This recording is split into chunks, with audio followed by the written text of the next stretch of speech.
Hi friends, share বাজার রহস্য চ্যানেলে আপনাদের স্বাগত। আশা করি আপনারা ভালো আছেন এবং সুস্থ আছেন। গুপ্তধনের সন্ধানে আমরা এগিয়ে চলেছি একের পর এক এপিসোড নিয়ে। ফ্রেন্ডস, আজকে আমি আপনাদের নিফটির ইপিএস এবং পির যে হিস্ট্রি, সেইটার নলেজ, এগুলো হচ্ছে বেসিক নলেজ। তাই এই বেসিক নলেজটার ব্যাপারে একটা ছোট্ট আইডিয়া দেওয়ার চেষ্টা করছি। আমি গুগলে চলে গেছি, সেখান থেকে নিফটি ইপিএস হিস্ট্রিতে চলে গেছি। এখানে টাইপ করতে এটা এসে গেছে। আমি ট্রেন্ডে চলে গেলাম, দিয়ে আপনাদের একটা জিনিস দেখানোর চেষ্টা করছি, একটু খেয়াল করুন। এরকম এরকম একটা স্ক্রিন চলে আসবে।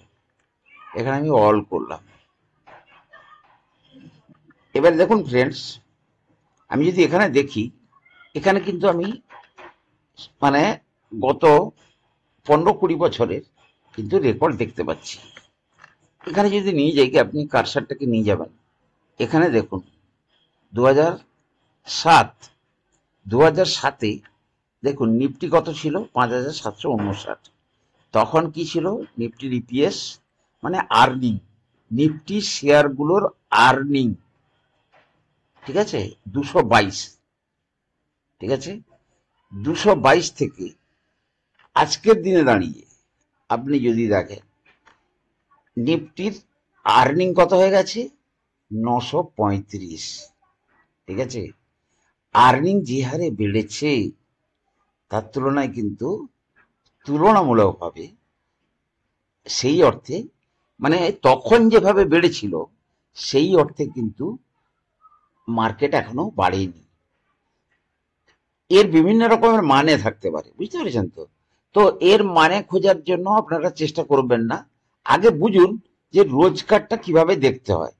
এবারে যেটা বলছি যে পি, অর্থাৎ জিনিসটা সস্তা না কস্টলি, আমি যদি সেই নিরিখে এখানে যদি চলে যাই, আপনি দেখুন এখানে পিতে গেলাম, পিতে যদি চলে যান, আপনি একইভাবে যদি দেখেন সেই টাইমে যে নিফটির পি ছিল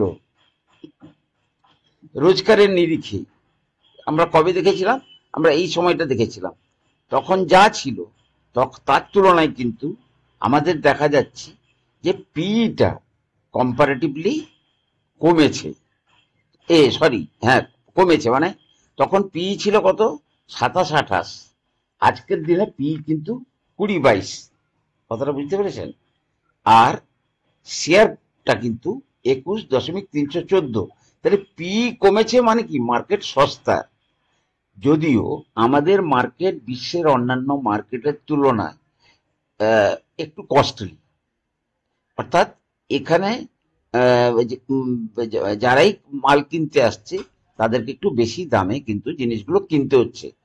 বেসিক আইডিয়াটা হচ্ছে কোনো কোম্পানির আর্নিং, মানে ইপিএস, আর্নিং পার শেয়ার, এবং কোনো কোম্পানির পি, প্রাইস টু আর্নিং, অর্থাৎ ভ্যালুয়েশন, এটা বুঝতে গেলে নিফটিটা দিয়ে আপনি শুরু করুন।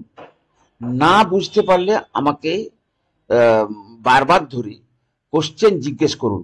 কিন্তু এই কনসেপ্টগুলো যতক্ষণ পর্যন্ত আপনাদের না ক্লিয়ার হচ্ছে, ততক্ষণ পর্যন্ত কিন্তু আপনারা মার্কেটটাকে বুঝতে পারবেন না। আমি আপনাদের দেখাতে চাইলাম যে আজ থেকে 15-20 বছর আগে ভারতবর্ষের যে 50টা কোম্পানির যে রোজগার ছিল, আজকে তার রোজগার যা বেড়েছে সেই তুলনায় নিফটি কিন্তু এখনো সেইভাবে বাড়েনি। অর্থাৎ ভ্যালুয়েশন সেই নিরিখে সস্তা, কিন্তু বর্তমান নিরিখে যদি দেখা যায় বিশ্বের অন্যান্য বাজারের তুলনায় আমাদের বাজার একটু বেশি ভ্যালুয়েশনে যাচ্ছে, কারণ এখানে গ্রোথ প্রচুর আছে। ফ্রেন্ডস, আপনারা যে বা যারা যেটুকুই শেয়ার কিনুন না কেন, আপনারা কিন্তু ভাববেন যে আগামী 5-6 বছরের কিন্তু একটা রেঞ্জ ভেবেই কিন্তু আপনাদের কিন্তু আজকে ইনভেস্ট করতে হবে। আপনারা যদি ভাবেন 1-2 দিনের জন্য কিনছি, তাহলে ওই রকম জিনিসটা করবেন না, তাহলে আপনারা তাতে বিপদে পড়ে যাবেন। কোনো প্রশ্ন থাকলে আপনারা অবশ্যই জিজ্ঞেস করুন। আশা করি আপনারা সবাই ভালো আছেন। সবাই ভালো থাকুন, সুস্থ থাকুন। ভিডিওটা এখানে শেষ করছি।